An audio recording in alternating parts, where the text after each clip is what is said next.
everyone, welcome back to Homestead Corner. Today I want to talk about some EMP proof preps that we should be stocking up on right now.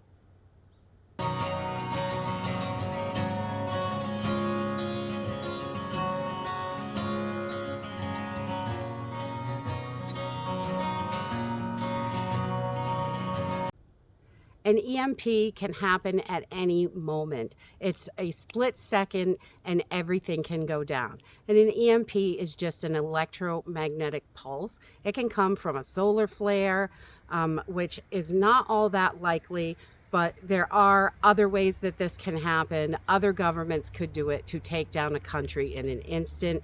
And it definitely, in the situation that we're in, where everybody is threatening everything lately, we need to think about these kind of things and be prepared for something like that to happen. Because an EMP would take out the entire grid and kill any electronics that aren't being currently protected at that moment. So we need to really think about that and have the type of preps on hand that are really for survival in those situations. If the grid was completely destroyed from an EMP, it could literally take years for it to come back up for many, many people. So I think having preps that strictly for survival are really, really important. So I just have a little list here today to make sure that we are having the things that we need. And for a survival situation, really, it's not you're just a grid down for a couple hours or something like that, but an EMP can wipe out all electronic devices. So unless they are protected in a Faraday cage or sealed in something that is that similar to that, so it can protect them from the electromagnetic pulse. So these items are not that kind of thing, but stuff that's going to withstand and still be good after an EMP. So the first thing on my list is water. Always water. That's always the first thing on my list. We can only go 3 days without water. It is so important to have a good stock of water in your preps. So either it's if you're putting back jugs of water, containers of water, or however you're doing it, that is great. You want to have a good, decent supply. And you also, I think that rain collection is really important. If you are able to set something up, even if it's a tarp on a fence funneled into a bucket, rainwater is rainwater. We can use that. We can filter it and clean it and use that water for drinking, cooking, and whatever we need. So having a collection system in place is wonderful.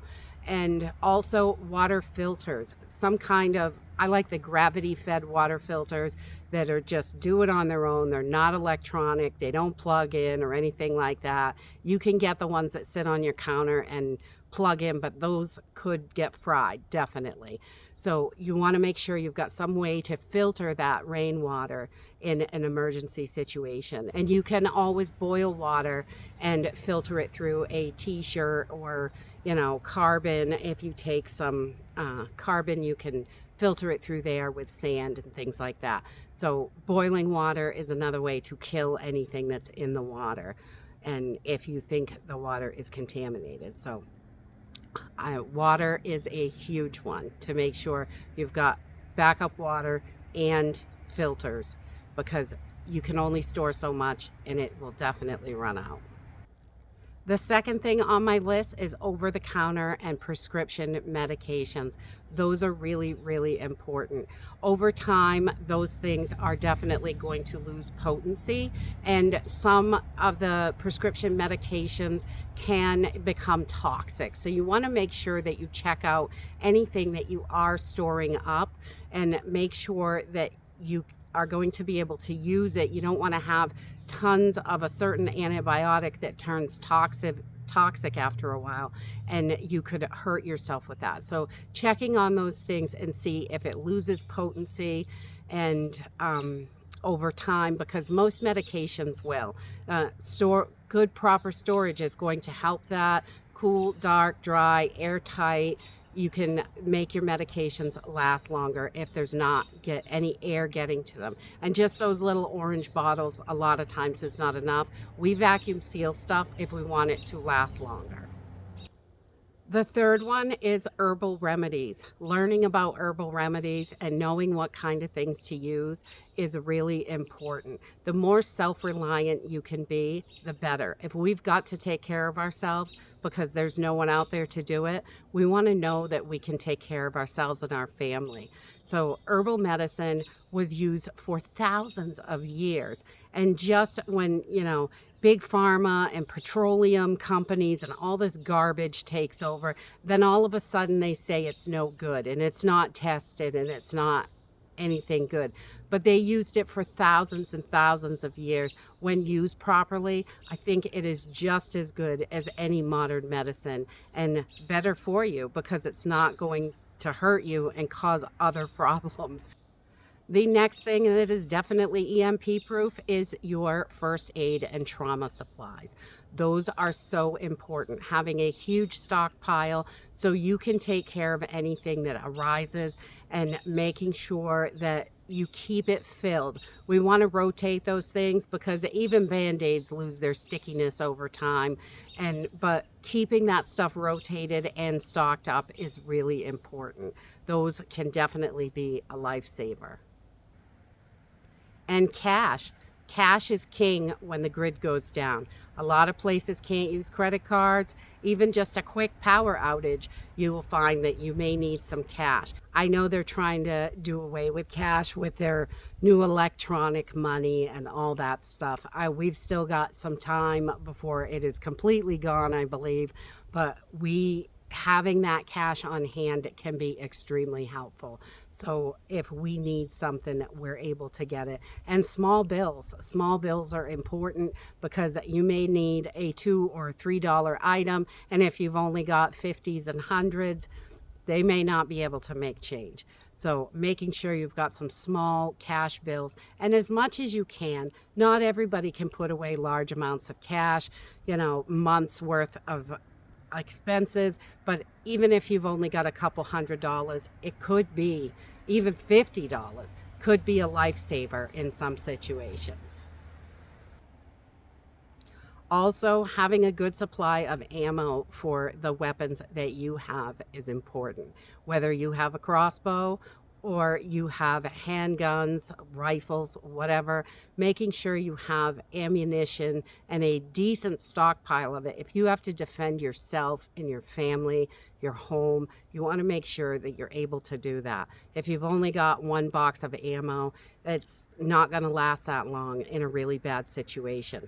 But hopefully no one never ever has to use anything like that, but it's good to be prepared if you have to. The next thing is older flashlights with the incandescent bulbs in them. Those are going to be okay in an EMP situation.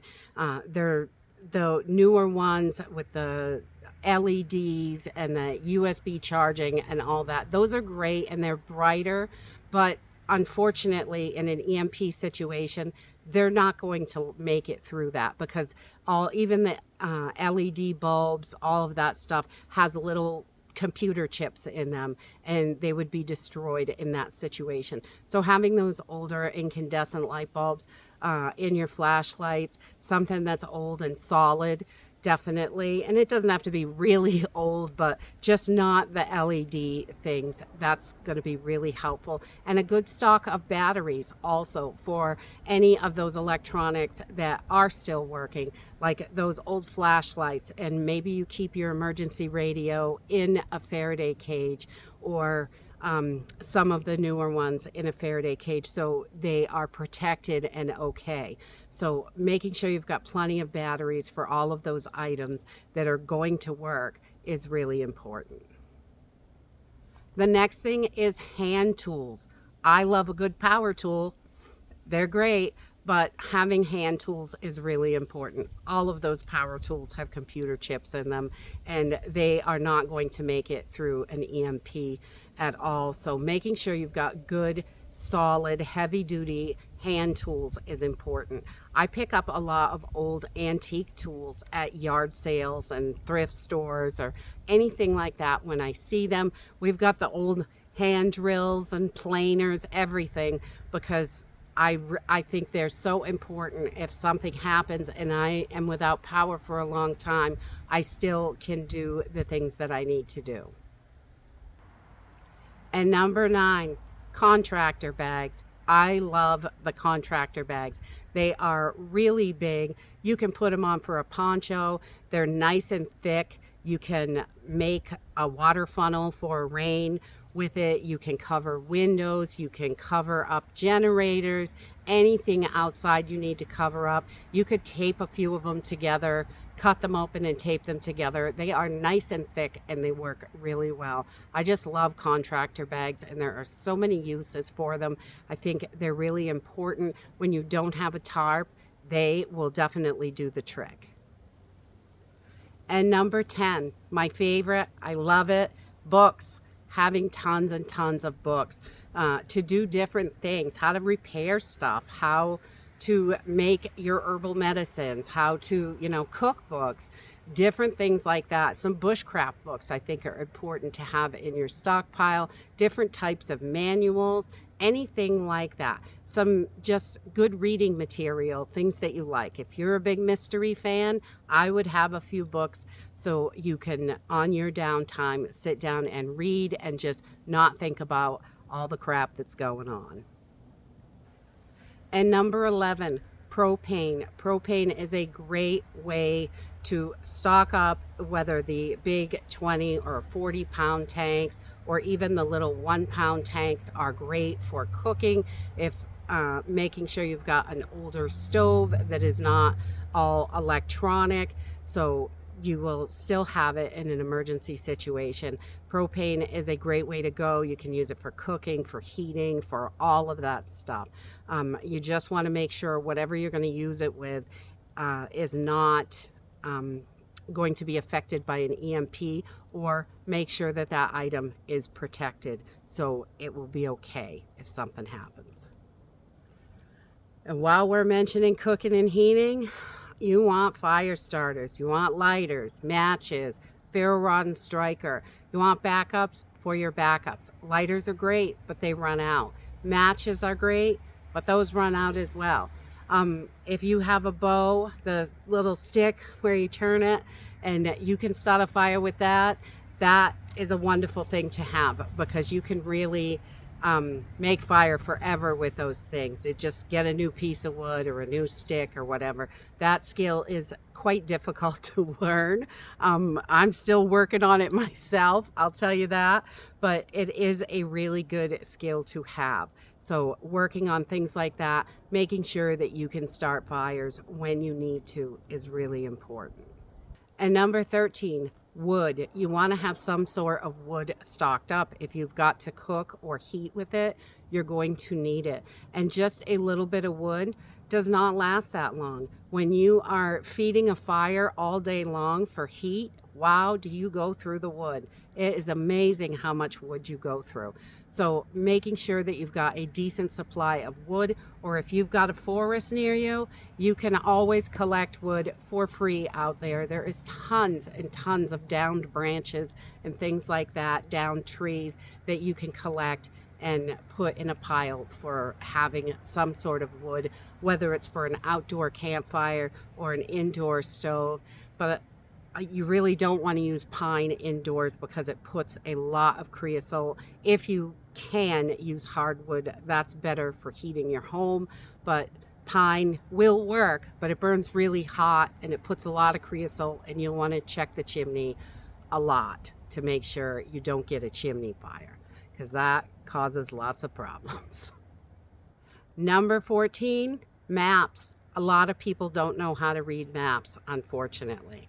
If your phone goes down or your GPS goes down, How are you going to find your way around? Having maps of local areas is really important. Knowing how to get from point A to point B when you need to can be just crucial and life-saving. So you want to make sure that you have some maps of local areas. If you're off somewhere and everything goes down, how will you get home if you don't know which way to start with? So making sure, learning maps and having them. You can get some really big expensive maps, or a lot of times you can find maps for free or really, really cheap of your local area, just so you can find your way. Or if there's a place that you normally travel to, get some for that area as well. I think maps are super important, and knowing how to read them is also really important. And 15, precious metals. I think they are really important if you can afford them. And I think everybody can afford some of them. Gold is really expensive. You know, that's not something that most people are going to be able to have. A few silver coins, you may be able to do that. But junk silver is pretty affordable still. So, and junk silver is just early, before 1964, they had 90% of the coin was actually silver in your quarters, nickels, and dimes. So if you find them before 1964, they're worth more than 10 or 25 cents. They are worth their silver weight, and they call that junk silver, but it's still good.